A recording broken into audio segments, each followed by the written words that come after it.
مساء الخير على حضراتكم أيها السادة والسادة. نحن معكم اليوم نتناول فيه الحديث عن طرائف الملوك والرؤساء الذين تعلموا في مصر ونهلوا من علومها ولهم فيها الكثير من التجارب، إضافة إلى أن تقدير العلم والعلماء والتعليم ليس قاصرا عن بلد دون غيرها، ولكن هناك العديد من الطرائف والمواقف التي عرضها على حضراتكم في هذا اليوم، ونقول فيه أنه ربما لا يتخيل أي من حضراتكم أن الملكة صوفيا ملكة أسبانيا تعلمت وتخرجت في مصر، وأن رئيس السلطة الفلسطينية الأسبق ياسر عرفات رحمه الله خريج هندسة القاهرة، وأن الرئيس العراقي الأسبق رحمه الله صدام حسين أيضا خريج كلية الحقوق، وأن السيد مأمون عبد القيوم رئيس جزر المالديف أيضا خريج جامعة الأزهر، وأن الملك حسين أيضا خريج مدرسة فيكتوريا بالإسكندرية.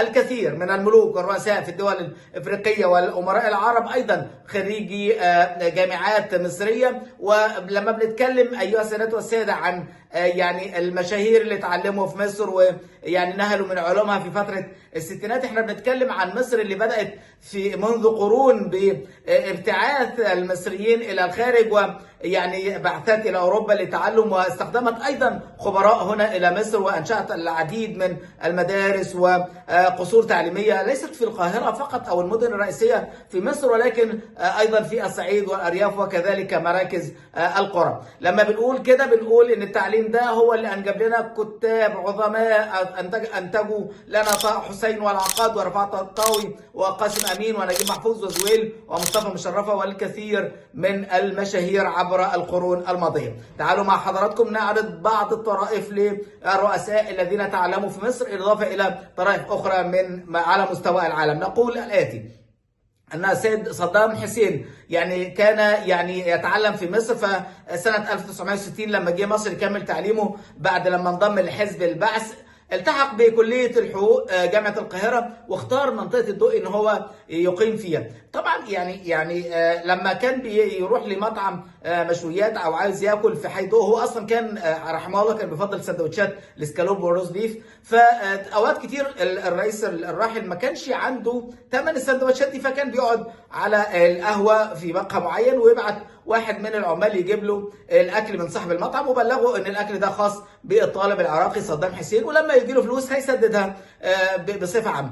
طبعا الرئيس الراحل كان بيسدد جزء من الفلوس، والفلوس بتتاخر عليه لبعض الشهور، ومع ذلك الراجل صاحب المطعم ده ما كانش بيتوقف على ان يبعت له السندوتشات المفضله لما بيطلبها الرئيس صدام حسين. الموقف اللي اثار ضحك الرئيس صدام حسين وخلاه يحكي الموقف بيقول فيه انه بعد ما مسك او تولى رئاسه العراق ارسل مندوب من عنده لصاحب المطعم ويديله مبلغ $10,000، بيقول له ده تعويض عن الديون اللي كانت عليا ليك او كانت مستحقه ليك في فتره ما. لما المندوب الرئاسي وصل لصاحب المطعم وقال له ان الرئيس العراقي صدام حسين بعت لك المبلغ تعويض عن ديونك، فرد عليه صاحب المطعم بتلقائيه وقال له ايه؟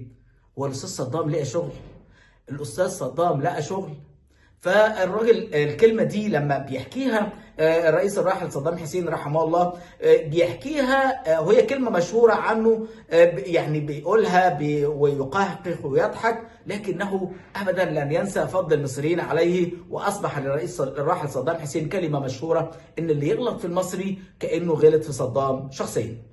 ده موقف في العراق. لكن تعالوا على موقف تاني طريف قوي كان بيحكيه الراحل وجدي الحكيم الإذاعي الشهير، بيقول انه كان في طرفه عن الفنان الجميل الراحل ابراهيم سعفان، انه لما كان طالب في جامعه الازهر كان بتربطه صداقه وعلاقه حميمه مع زميل له اللي هو كان هواري بومدين رئيس الجزائر. بعد كده كانوا بيدرسوا في نفس الكليه وقاعدين في نفس الاوضه وفي المدينه الجامعيه وكانوا بياكلوا ويشربوا ويذاكروا سوا ويسهروا مع بعض وكلام زي ده. لما تخلص الدراسه كل واحد بيروح بلد.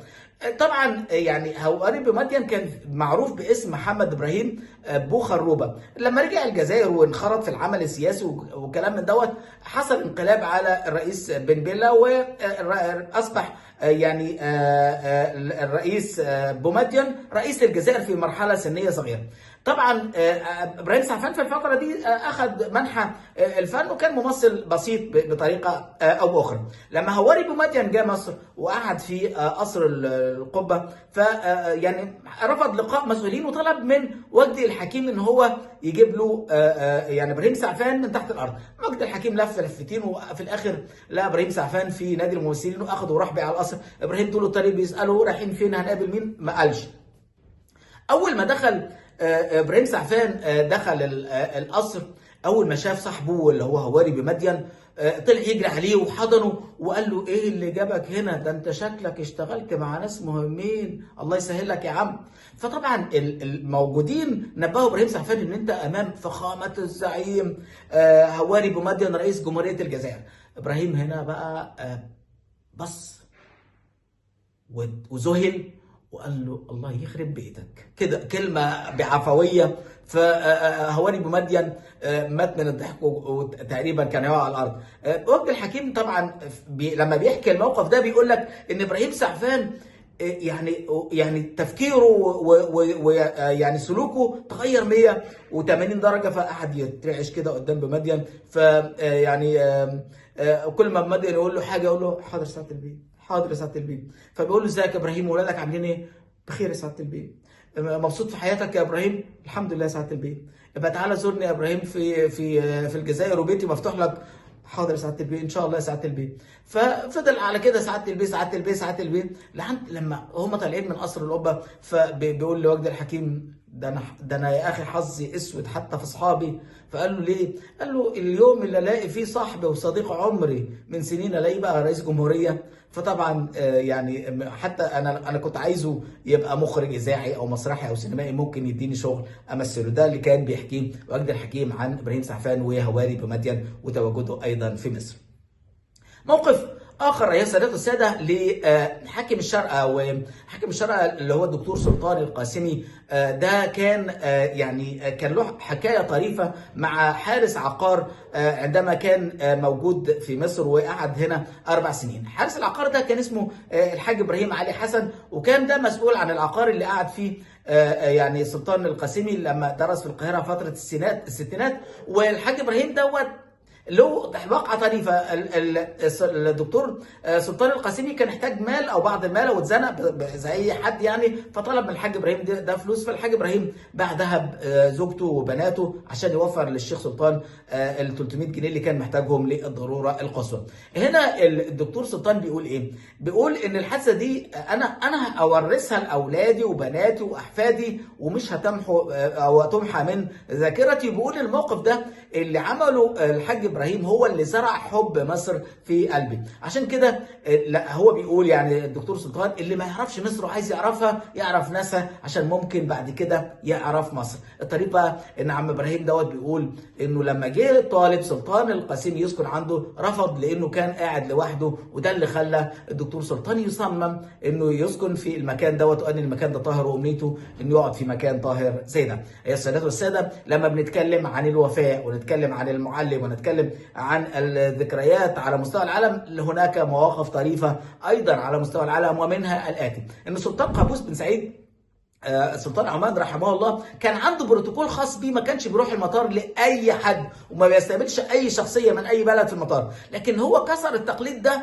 مره واحده لما استقبل رئيس الهند في نهايه الثمانينات، وده كان اسمه شنكار ديال شرما. والرجال الاعلام والناس كلها استغربت لما لقوا السلطان طالع السلم الطياره وطلع يقبل الرئيس دوت ويحضنه، ونزل ايده في ايده وسطه العربيه. ففتح السلطان يعني قابوس فتح باب العربيه وقعد الرئيس جنبه وساب السائق، والسلطان قابوس هو اللي ساق العربيه لحد ما وصلوا القصر السلطاني. لما الصحفيين بيسالوا السلطان قابوس انت يعني عملت ده ازاي، او دي اول مره، واشمعنى رئيس الهند اللي انت عملت معاه دوت؟ قال له انا ما رحتش استقبل رئيس الهند، انا رحت استقبل استاذي اللي انا اتعلمت منه ازاي اعيش وكيف اتصرف وكيف اواجه المصاعب. وعشان كده حاولت اطبق اللي انا اتعلمته منه يعني طول الفتره اللي انا حكمت فيها. ده بيأكد ان الحكمه والتصرف مع المعلم او الاستاذ بطريقه او باخرى، والمعلم ده مش معلم التربيه والتعليم لكن في كل مناحي الحياه قد نجد المعلم والقدوه والمثل، حتى يعني الصنايعي معلم، الموظف الزميل معلم، السائق معلم، وقد نتعلم من دروب الحياه من الكل ومن الجميع. هناك ايضا موقف شهير للرئيس بوتين، ده لما كان ماشي وشاف المعلمه بتاعته العجوز مع مجموعه من الناس فخرق البروتوكول واخدها واحتضنها ويعني وهي بتبكي، واخدها ومشي بيها وسط اعجاب الحضور وكانها ملكه ماشيه مع الرئيس بوتين. ايضا هناك موقف شهير للمأمون لما معلم المأمون ضربه بدون سبب، فالمعلم بيقول له بتضربني ليه؟ انا ما عملتش حاجه. فقال له اسكت. فقعد السؤال عليه بقى كل شويه بيضرب. بعد 20 سنه لما المأمون تولى الخلافه فقال ايه؟ استدعي المعلم دوت واشوفه هو جلب، يعني هو ضربني ليه او كده ليه؟ فقال له انت ليه ضربتني وانا صغير؟ فقال له انت ما نسيتش؟ قال له ايوه انا ما نسيتش. قال له انا ضربتك حتى تتعلم ان المظلوم لا ينسى. وده كانت طريقه من طرق النصح، وبنأكد انه لنا جميعا لا تظلم احد، فالظلم نار ولا تنطفئ النار في قلب صاحبها ولو مرت عليه الاعوام. لما بنتكلم عن احترام المعلم هتلاقيه في اللي انا عرضته على حضراتكم. لما نتعلم او نتداول او نتناول تقدير مصر هنعرف من خلال الفيديو اللي انا عرضته على حضراتكم النهارده. وده يعني ياكد ان اللي عايز يشوف الفيديو ممكن يشيره لاصدقائه واحبابه، ويعني يؤكد على مكانه مصر عند الكثير من الرؤساء والملوك والامراء العرب وغيرهم. ايها السادة والساده، يعني هذا ما عرضته على حضراتكم. دمتم بخير ولنا معكم لقاء جديد.